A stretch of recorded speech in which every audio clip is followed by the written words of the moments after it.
برطانیہ میں ایک شخص نے اس بات پر تحقیق کی کوشش کی کہ بچے خدا کے بارے میں کیسا تصور رکھتے ہیں، تو اس نے بچوں کو قلم اور پینسل دی تاکہ وہ خدا کی تصویر بنائیں۔ جب اس نے سکھ بچوں کو تصاویر بناتے دیکھا تو وہ حیران ہو گیا کہ باوجود اس بات کے کہ سکھ مذہب میں خدا کی کوئی تصویر یا خاکہ نہیں، لیکن یہ تمام بچے ایک سفید داڑھی والے بوڑھے شخص کی تصویر بنانے کی کوشش کر رہے تھے جس کے سر پر پگڑی تھی۔ یہ بالکل ویسی ہی تصویر تھی جو سکھ مذہب کے پیروکار اپنے گھروں اور عبادت گاہوں میں رکھتے ہیں، اور یہ تصویر کسی اور کی نہیں بلکہ بابا گرو نانک دیو صاحب کی تصویر تھی۔ بابا گرو نانک دیو صاحب 15 اپریل 1469 کو رائے بھوئیدی تلونڈی میں پیدا ہوئے، جو ضلع ننکانہ پنجاب پاکستان میں واقع ہے، جبکہ ان کی پیدائش دیسی مہینے کے 15 کارتک پورنماشی کو منائی جاتی ہے، یعنی پورنماشی مکمل چاند والا دن اور مہینہ کارتک کا۔ لیکن کچھ تاریخ دانوں کے مطابق یہ بھی کہنا ہے ان کا کہ تاریخ پیدائش 20 اکتوبر 1969 ہے۔ ان کے والد کا نام مہتا کلیان داس تھا، لیکن اپنے علاقے میں مہتا کالو کے نام سے جانے جاتے، جو رائے بلار کے چیف ایجنٹ اور چیف اکاؤنٹنٹ تھے، جبکہ ان کی والدہ ماتا ترپاٹی ایک نیک، پرہیزگار اور گھریلو خاتون تھیں۔ گرو نانک صاحب ایک انتہائی ذہین اور عام بچوں سے بالکل مختلف تھے۔ ان کی بنیادی تعلیم رائے بھوئیدی تلونڈی میں ہی ہوئی۔ 7 سال کی عمر تک سنسکرت اور ہندی زبان سیکھ چکے تھے اور 13 سال کی عمر میں فارسی زبان پر بھی عبور حاصل کر لیا۔ 16 برس کی عمر تک وہ اپنے علاقہ کے پڑھے لکھے اور ذہین افراد میں شامل ہو چکے تھے۔ ان کی ایک بہن جس کا نام نانکی تھا اور وہ ان سے بہت محبت کرتی تھی اور ان کا خیال بھی رکھتی تھی۔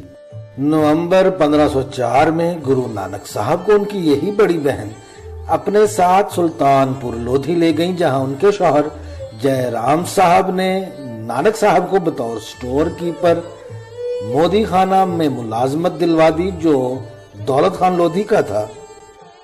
بابا گرو نانک کی شادی ماتا سلکھنی جی سے ہوئی، جن سے ان کے 2 بیٹے پیدا ہوئے، جن کے نام لکھمی داس اور سری چند تھے۔ سکھ مذہبی کتابوں کے مطابق 38 سال کی عمر میں اگست 1507 میں نانک صاحب نے اپنی زندگی کو بالکل بدل لیا۔ انہوں نے وین ندی میں نہا کر اپنی زندگی کو پاک کیا اور سلطان پور لودھی کے قریب اس ندی سے باہر نکل کر جو پہلا لفظ انہوں نے بولا وہ یہ تھا کہ کوئی ہندو نہیں، کوئی مسلمان نہیں۔ اپنے اس مذہب کی تبلیغ کے لیے پورے پنجاب کا سفر کیا اور پھر پورے ہندوستان کا۔ جن مقامات پر نانک صاحب گئے ان میں کرکشیترا، ہری دوار، جوشی ماتھ، راتھا صاحب، گورکھ ماتا، ایودھیا، پریاگ، وارانسی، پٹنہ، گوہاٹی، آسام، ڈھاکہ، پوری کٹوک، رامیشوری، بیدار، بروچ، سماٹھ، پشاور، ہنگلاج، ماتھورا، تلونڈی، لاہور اور بیرون بر صغیر مکہ، مدینہ، بغداد، ترکی، تہران، کابل، کندھار اور جلال آباد تک گئے۔ اس طرح دنیا کا چکر لگا کر گرو نانک صاحب سکھ مذہب کی بنیاد رکھنے کرتارپور پہنچے، جو ضلع نارووال کا ایک گاؤں ہے، اور یہ بنیاد 1522 میں رکھی اور اسی سال وہاں پر رہائش اختیار کر کے اس گاؤں کو آباد کر دیا اور پھر باقی ساری زندگی وہاں ہی گزاری۔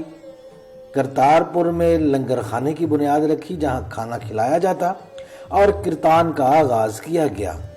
سکھ مذہب کے آخری گرو جنہیں زندہ گرو کہا جاتا ہے وہ گرو گرنتھ ہے، جس میں 974 کے قریب نظمیں ہیں، اور اس کو لکھنے والے بابا گرو دیو صاحب نے انہیں کرتارپور میں بیٹھ کر ہی لکھا۔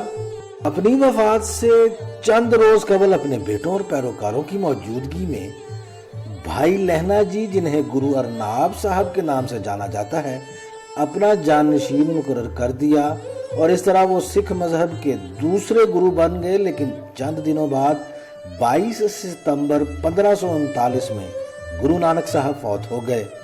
1947 میں تقسیم ہند کے بعد کرتارپور دربار پاکستان کے حصے میں آ گیا۔ اگر آپ اسلامک ٹرمنالوجی کا استعمال کریں تو آپ اسے اس طرح سمجھیں کہ سکھ مذہب کا مدینہ پاکستان کے حصے میں آ گیا۔ بابا گرو نانک دیو جی صاحب کی 550ویں سالگرہ پر سکھ مذہب کے ماننے والوں کے لیے اس دربار کو دوبارہ کھول کر ایک تحفہ دینے کی کوشش کی اور اس منصوبے کا نام کرتارپور کوریڈور منصوبہ رکھ دیا گیا۔ کرتارپور کوریڈور کا راستہ 4.7 کلومیٹر پر مشتمل ہے۔ انڈین بارڈر سے اس کوریڈور کو بابا گرو نانک صاحب تک مکمل کرنے کے لیے جتنی بھی لاگت آئی اسے حکومت پاکستان نے برداشت کیا اور یہ گرو نانک صاحب کی 550ویں سالگرہ کی تقریبات سے پہلے مکمل کر کے ان کے حوالے کر دیا گیا۔ کرتارپور دربار کے اندر عبادت گاہ میں مختلف عمارتیں تعمیر کی گئی ہیں، جن میں گرنتھ پڑھنے کی جگہ، ایڈمن بلاک، لنگر ہال، کمیونٹی واش رومز کے پہلے حصے کے طور پر تعمیر ہوئی اور جبکہ دوسرے حصے کے طور پر ہوٹل، کمرشل ایریا، رہائشی بلاک شامل ہیں جنہیں تعمیر کیا جائے گا۔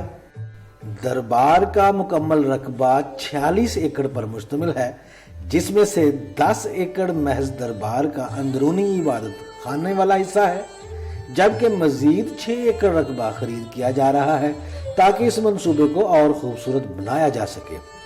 اس کوریڈور میں ایک راستہ انڈیا کی طرف سے دربار تک آتا ہے، جبکہ دیگر بیرون ممالک سے آنے والے سکھ یاتریوں کے لیے مرید کے روڈ کو کارپیٹ روڈ بناتے ہوئے کرشی انٹرچینج سے ملا کر پورے پاکستان سے ملا دیا گیا ہے۔